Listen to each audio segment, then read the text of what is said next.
and I slept somewhat poorly last night. I had a job interview last night.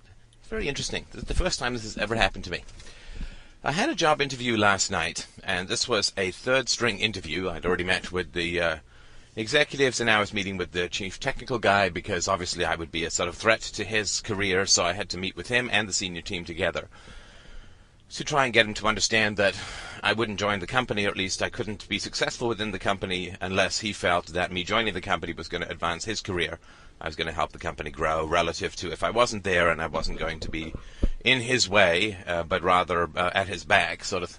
So we were having that sort of negotiation. So it's kind of interesting. And this is it's a company populated by young people, and I've spent most of my career around fuddy-duddies who, you have to remind them which way the keyboard should point up so that their typing is more effective. And I guess being younger people, they know the latest tools, so rather than do references, all they did was they Googled me. And lo and behold, naturally and of course, they ended up coming across my blog. And I don't know, I guess they came across the podcast, but I'm sure they didn't listen to them. But they came across my blog, and the chief operating officer read a couple of entries.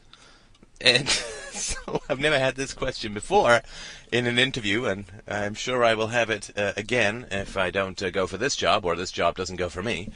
But it was the question, we do business in the South. How are you going to handle if political topics come up during business meetings or during, client dinners or whatever? And, of course, that was a very interesting question. And so I said that I don't think I've ever had a detailed discussion of any kind of politics in my business career at work. Right? I said I would not bring politics or philosophy to work any more than I would bring my business problems to a meeting, a political group meeting. It's two separate worlds, and I don't believe that it's at all an appropriate venue to bring those topics up. Now, of course, if somebody's really interested and so on. And so it turns out that this guy's really interested in politics, although he was a bit startled at my philosophy, I guess you could say. So he said, well, it's a big bubble for me, right? So at the back is communism and fascism. And in those areas, I view those sort of as uniting around the back. So it's, it's the same as the problem that the Nolan chart describes. And that, so I'm a centrist, I'm a liberal, which up here doesn't mean a socialist. Well, I guess it sort of does, because everything means socialist up here, but... And I said, trust me, it's a curse as well as a blessing. I enjoy it intellectually, but if you could convince me that I'm wrong, or find some way that logically or in some manner I could change my mind back to where you are, that would be great, because being an anarchist is a little bit of a strain at times.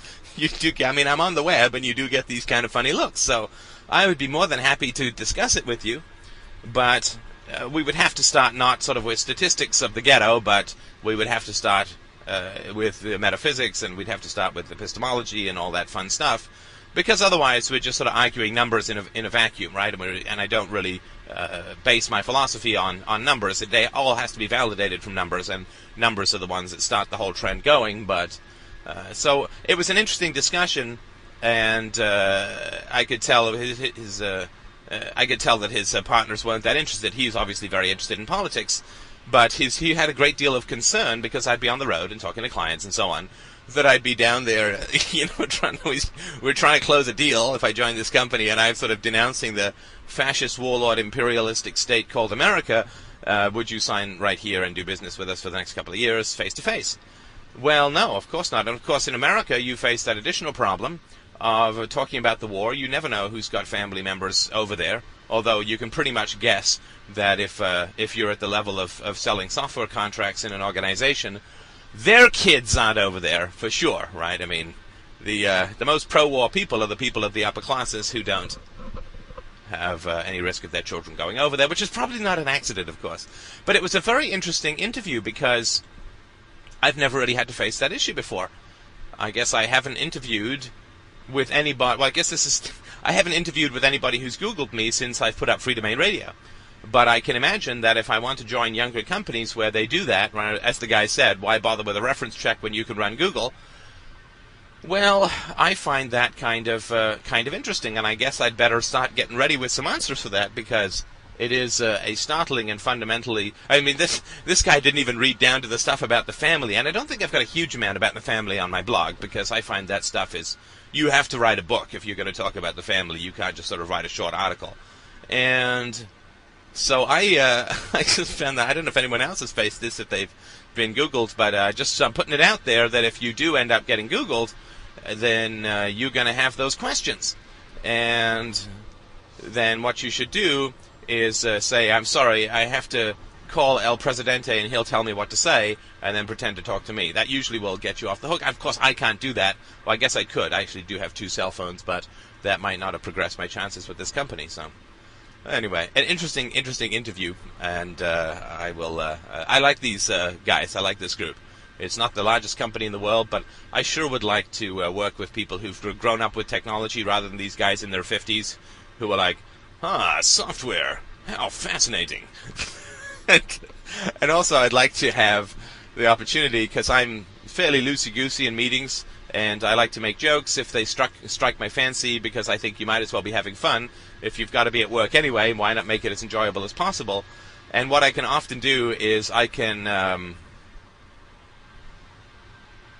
get a laugh out of these fuddies, but then they sort of feel vaguely guilty, and also they then associate a light heart and verbal wit with irresponsibility, which of course is not the case at all. I mean, you can have the most fun in the world and be entirely responsible and disciplined, and I've never really found that to be any kind of opposition. In fact, I find that responsibility and discipline add to fun, and I also think it's not very responsible to be overly serious at work, because your first responsibility is to have fun, right?